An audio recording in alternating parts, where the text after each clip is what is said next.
السلام عليكم ومرحبا بكم معنا. نتمنى كامل تكونوا بخير وعلى خير وفي أحسن الأحوال إن شاء الله.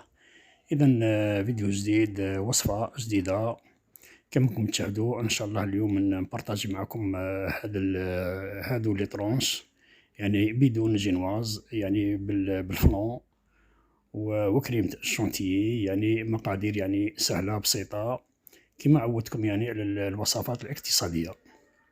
إذا تجي بزاف بنينة وتجي يعني تشهي بزاف.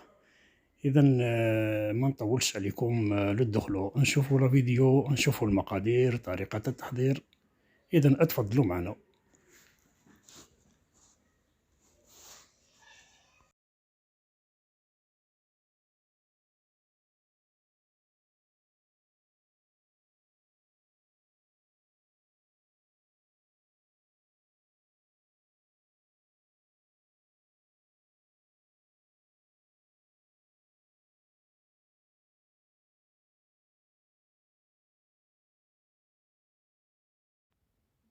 بسم الله والصلاة والسلام على رسول الله. إذا نبداو الوصفة تاعنا.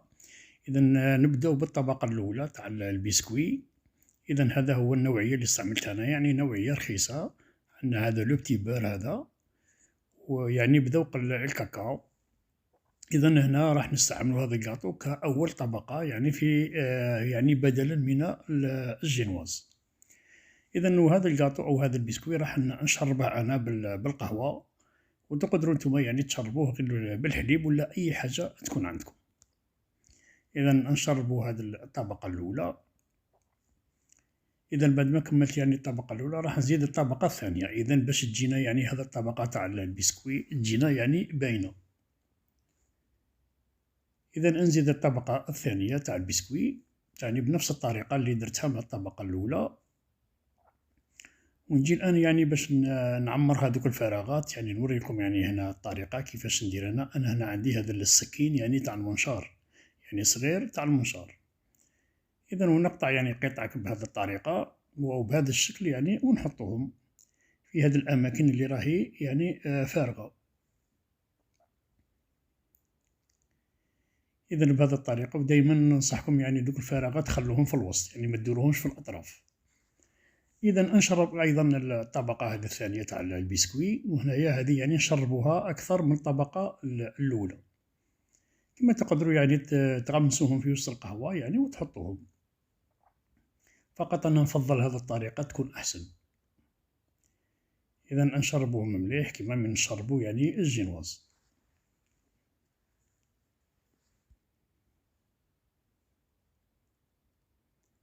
إذا لازم نسقو مليح هذه الطبقة الثانية تاع البسكوي، يعني باش تجينا طرية يعني، وحتى الطبقة اللي من تحت يعني تشرب من الطبقة اللي فوقها.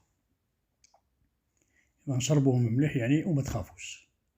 إذا راح نحط يعني هذا البسكوي في الثلاجة يبرد شوية، ونمر يعني باش نحضر الكريمة أو الطبقة الثانية اللي هي طبقة الفلون. إذا هنا عندي 3 كيسان ونص تاع الحليب.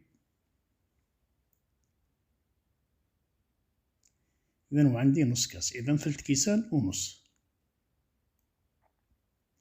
عندي هنايا علبة تاع الفلان، يعني هذه نستعملوها في 1 لتر من الحليب، وأنا هنا يعني مانيش مستعمل 1 لتر.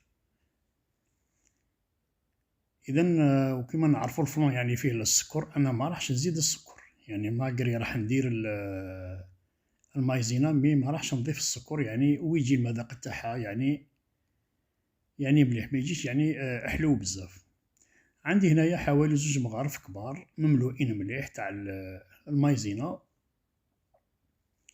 إذا ونخلط يعني بارد في بارد. كما قلت لكم أنا ما راحش نضيف السكر، لأنه يعني حطيت كيس تاع الفلون فيه السكر، يعني هو خاص ب1 لتر، وهنا الحليب راه عندي أقل من لتر. إذا نحطها هكذا فوق النار، ونبقى يعني نخلط ونحرك يعني في هذه المكونات، يعني ما نخلوهمش يعني، ما لازمش يعني نخلوهم لحظة. وهنا راني يعني فرغت هذاك الخليط بعد ما ثقل معايا المقطع روح. إذا نهز هكذا شوية هذا السيرسو باش هذيك الفلون يعني يتوزع لنا في ليكوان تاع السيرسو. إذا هذيك الفلان راني دخلتها للثلاجة، ونجو هنايا الآن بعد نحضرو كريمة الشونتيي. راني يعني حضرتها معاكم بزاف. عندي هنا كاس تاع كريمة الشونتيي، وهنا عندي كاس تاع ماء بارد يعني حتى دار يعني الثلج من الفوق. إذا ونطلع يعني بشكل عادي الشونتيي تاعنا، لكن دايما ننصحكم يعني نطلعوها حوالي 7 حتى 8 دقائق، يعني باش تطلع معنا كريمة شادة روحها مليح. إذا قبل ما ندور الباتر يعني نحركو شوية هذيك لابودر باش ما تطيرش علينا، ونبدا نطلع كيما قلت لكم حوالي 7 حتى 8 دقائق. إذا هذه هي الكريمة اللي نتحصلوا عليها، يعني وهذاك الكاس تاع الشونتيي يعني يكون كافي باش يدير لنا هذه الوصفة. إذا هنا بعد ما برد هذاك الفلون برد مليح، يعني أنا هنا خليته حوالي ساعة. الكريمة تاعي أو لا كريم شونتيي راني حطيتها في لابوش أدوي. إذا ونبدا يعني نحط فيها بهذه الطريقة، كما تقدروا يعني تحطوها غير بالملعقة فقط، يعني هذا لابوش أدوي يعني تسهل عليكم العملية. إذا نحط الكريمة تاعي مليح بهذه الطريقة يعني، ونإيطاليها يعني نحاول يعني باش نوزعها مليح، ونروح يعني لهذوك ليكون لهذوك القنوتة. إذا ونجيب لاسباتيل يعني باش نليسي هذا الوجه تاع الكريمة تاعنا.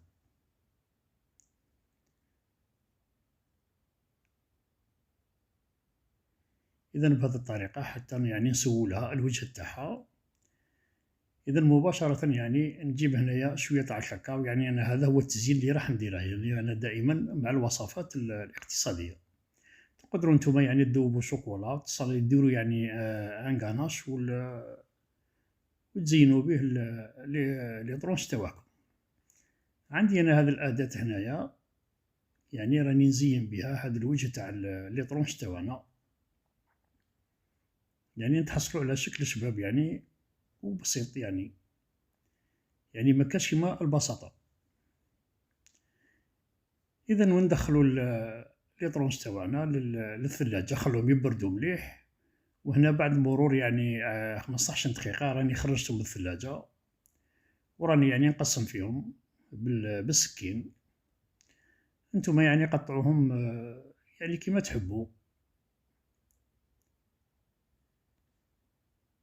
إذا والكريمة اللي بقات لي راني درت بها هادو لي روزاس، يعني باش نكسرو هذاك اللون البني تاع الكاكاو. إذا ونشوفوها في طبق التقديم. إذا هادو هما لي طرونش تاوعنا راهم في طبق التقديم، يعني بعد ما بردو مليح في الثلاجة.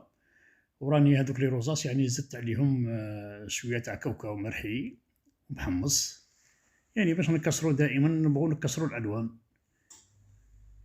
إذا ندي هنايا ان طرونش نحطها هنا في الطوسي ونقربها لكم، يعني باش تشوفوها عن قرب، يعني باش تشوفوا دوك الطبقات. يعني عندنا طبقة البسكوي، عندنا طبقة الفلون، وعندنا طبقة الشونتي.